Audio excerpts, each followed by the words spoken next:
내일 나실인에 대한 규례에 대해서 잠시 살핍니다. 이 나실인에 대한 규례, 나실인의 서원은 우리가 이해할 때 쉽게 금식 이렇게 이해하는 것이 우리 문화에서는 제일 빠를 것 같습니다. 우리가 수시로 한 끼 금식을 하기도 하고 또 하루 금식, 3일, 일주일 금식 이렇게 합니다. 한국 교회의 이런 전통은 기도원 전통입니다. 기도원 전통은 교회 역사에서는 수도원 전통이지요. 교회는 교회대로 있고 또 교회 가운데 열심히 있는 특심한 사람들이 하나님을 가까이 하기 위해서 자기들의 생활을 좀 독특하게 하나님을 사랑하는 행실을 보장받기 위해서 사회에서 잠시 떠나 하나님과 가까이 하는 대표적인 행실은 기도하는 것이지요. 그 기도하는 기간을, 장소를 수도원이다 그랬습니다. 그것이 이제 한국 문화에서는 절이 민가를 떠나서 산에 있지요.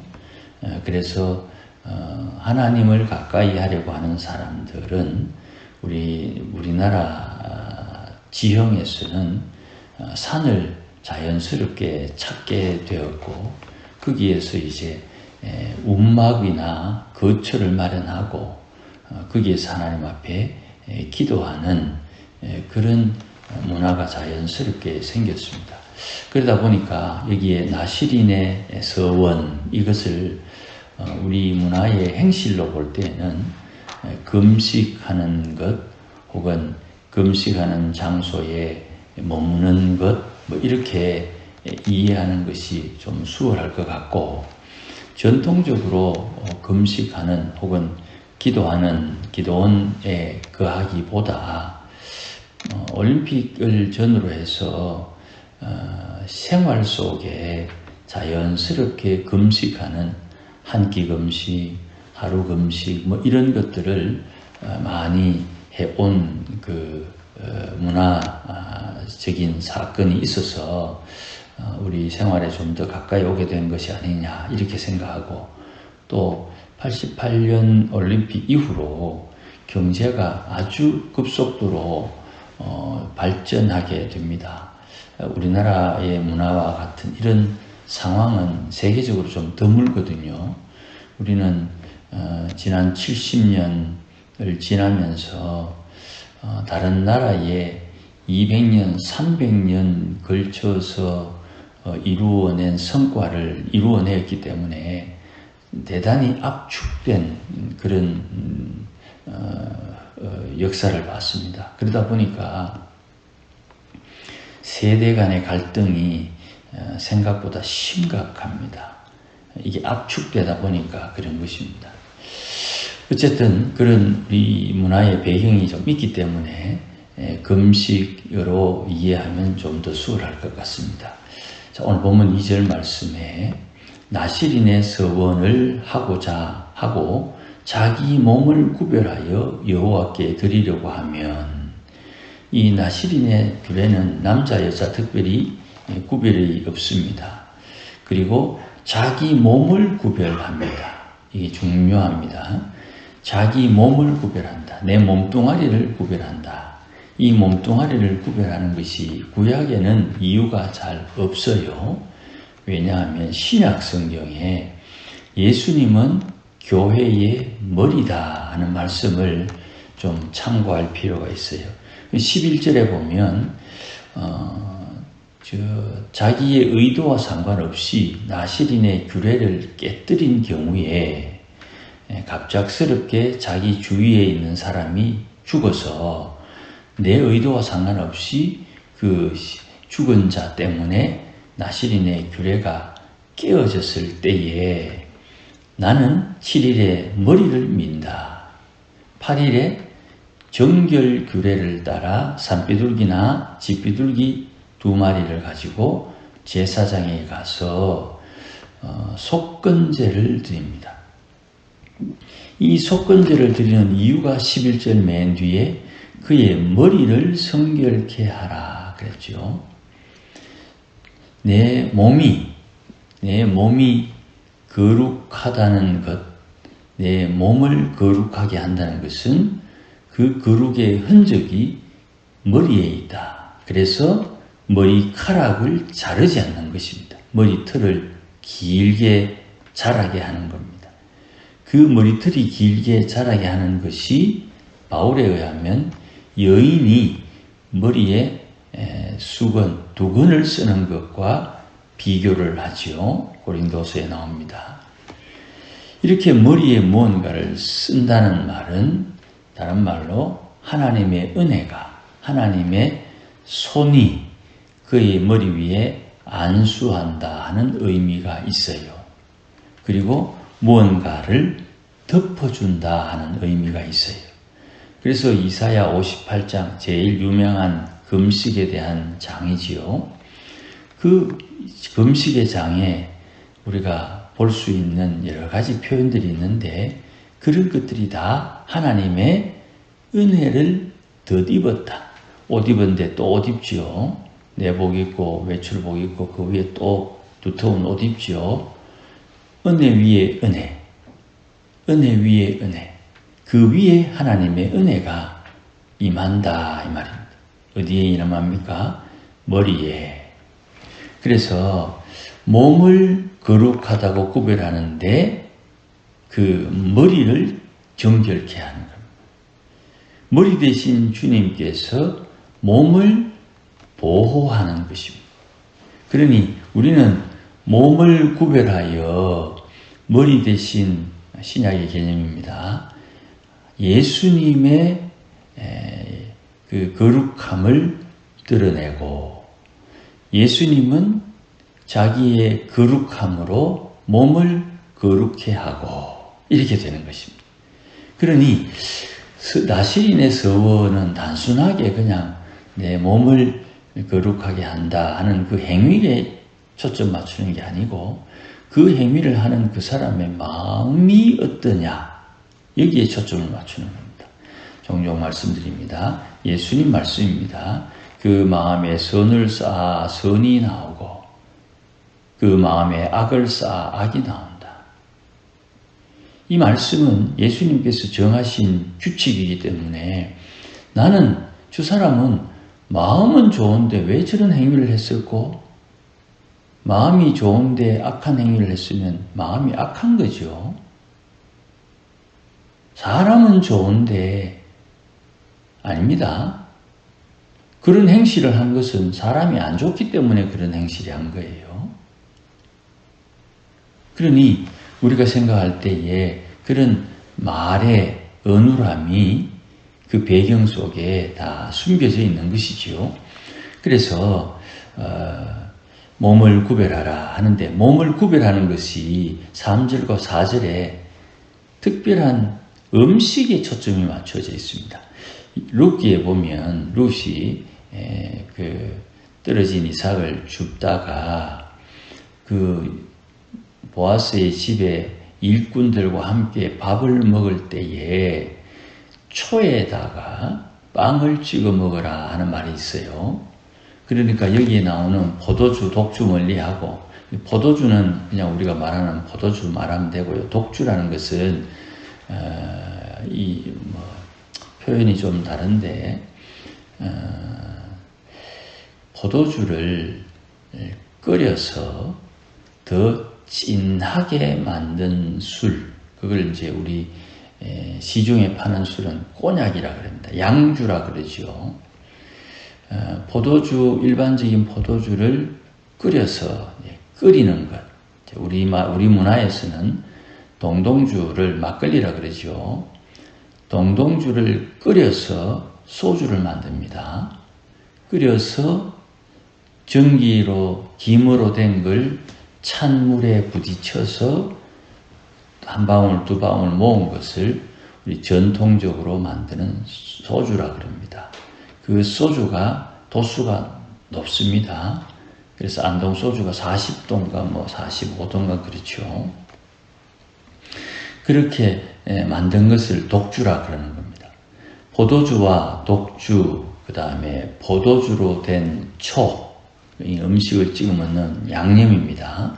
독주로 된 초, 이걸 먹지 마라. 포도즙, 생포도, 금포도 먹지 마라. 그러니까 자기 몸을 구별하는데 포도와 관련된 것을 먹지 마라. 그러면 뭘 먹나? 이 시대에는 먹을 게 별로 없어요. 그래서 출애굽에 보면 무교병에 쓴 나무를 먹죠. 그러니까 이 나시리는 우리말로 표현하면 늘 먹는 것. 우리는 밥을 늘 먹죠. 그 늘 먹는 밥을 안 먹는다. 적게 먹는다. 다른 방법으로 먹는다. 금식이죠. 이렇게 몸을 구별하는 것입니다. 늘 접하는 것에서 그것을 끊는다. 그리고 머리에 삭도를 대지 않는다. 그리고 시체를 가까이 하지 않는다. 심지어는 부모, 형제, 자매가 죽어도 그 몸을 더럽히지 말라. 하나님 앞에 자기의 정결함을 유지하는 것은 인간의 인간 세계의 관계와 상관이 없지요. 하나님을 믿는데 어떻게 저렇게 심하게 믿노? 그게 정상입니다. 그래서 예수님도 말씀하지요. 나를 따르려거든 자기를 부정하고 친지, 가족, 형제, 자매, 전토를, 땅을 버리고 예수님을 선택하라. 그렇게 말하죠. 그러니 하나님께서 하나님의 역사에 동참하는 이의 기본적인 자세가 율법에 있다 이 말입니다. 여담입니다. 한 번만 할 테니까 용서해 주십시오. 저희 어른이 유산을 남겼습니다. 저희 어른이 가문 대대로 내려오는 산이 하나 있었습니다. 어머님 돌아가시고 난 뒤에 연락이 왔습니다. 재산 분할 어떻게 할까? 제가 이렇게 형님에게 말씀을 드렸습니다. 나는 목사입니다. 내가 그 재산에 대해서 분깃이 있으면 좋은데 그거 목사가 뭘 하겠습니까? 아버님 생전에 여기에다 기도원이나 해라 뭐 그런 말씀을 하셨습니다만은 그거는 뭐 개인적으로 지나가는 말씀이고 형제들끼리 재산을 나누는 데 있어서는 그거하고는 상관없죠. 그래서 저는 상속을 안 받았습니다. 상속받아야 될 이유가 없다고 생각했습니다. 물론 그것이 잘했나 못했냐의 문제는 다릅니다만은 저는 그렇게 생각해서 그렇게 결정을 했습니다. 하나님께서 우리에게 원하는 것이 뭐냐? 하나님이 기뻐하는 것이 뭐냐? 지금 이 상황에서 누구나 그것은 생각하고 기도하고 결정할 수 있습니다. 그러니 여기에 부모 형제가 죽었는데도 나실인이라고 그 시신에 가까이 하지 않는 것 인간적인 도리가 아니죠. 예수를 믿는다. 신앙적인 자세를 요구한다 할 때는 상식으로 사는 게 아니에요. 예수님, 형제 자매가 죽었습니다. 내가 장사를 지내고 주를 따르겠습니다. 그렇게 따를 것 같으면 오지 마라. 예수님 말씀에. 그렇게 나를 따르려거든 오지 마라. 그 예수님의 말씀, 준엄한 말씀이죠. 오지 마라 이 말은 뭡니까? 끝났다 이 말입니다. 끝났다. 우선순위가 뭐냐? 하나님의 교회의 1번이 뭐냐? 예배입니다. 예배가 1번입니다.